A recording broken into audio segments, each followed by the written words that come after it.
Among the specific plans that Paul gave the New Testament church in Thessalonica for living the Christ-like life, he also gave them some practical exhortations that should be practiced every day.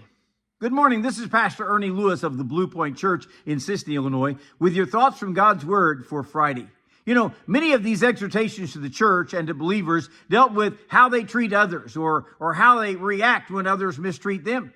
But now he turns to deal with an individual's personal attitude, which affects his demeanor and his actions toward everyone around him.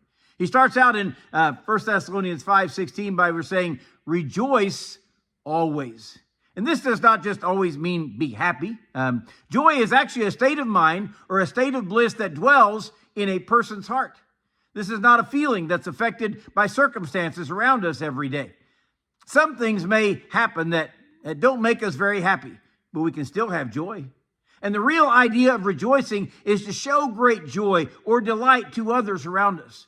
You know, a common greeting during the days of Jesus was not hello, but have great joy. The real idea of rejoicing is to show great joy or delight to others around us every day. These were the days of great persecution for Jesus' followers. Perhaps some of them were filled with dread or fear or anxiety over those who were opposing them. But the real call is for us to find that joy that may be buried deep within us. And the word rejoice is actually a verb that calls for us to feel or recall or even show that great joy that's dwelling within our hearts each day. Yeah, I was reading this morning from 2 Samuel chapter 6, where David danced before the Lord with all his might. He was rejoicing openly for others to see his experience that God had brought to his life. You know, we have so much to rejoice about.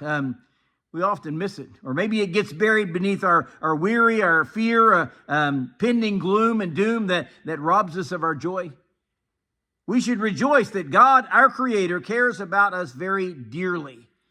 Psalm 103, it says, as a father pities his children, so the Lord cares for those who fear him.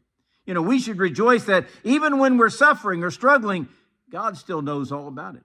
Jesus said, if God can clothe the lilies of the field and feed the birds of the air, well, he can certainly take care of your every need.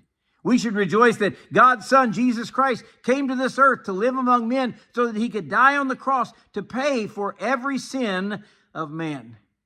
And we should rejoice that when we have concerns, God is right there to hear our prayers. I believe rejoicing should be seen and heard, maybe with a smile on our face, a song on our lips. If you don't sing, maybe a testimony of God's grace.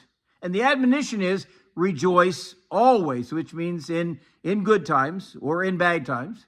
Actually, the King James Version says rejoice evermore, which means all throughout our lives and certainly in the life to come.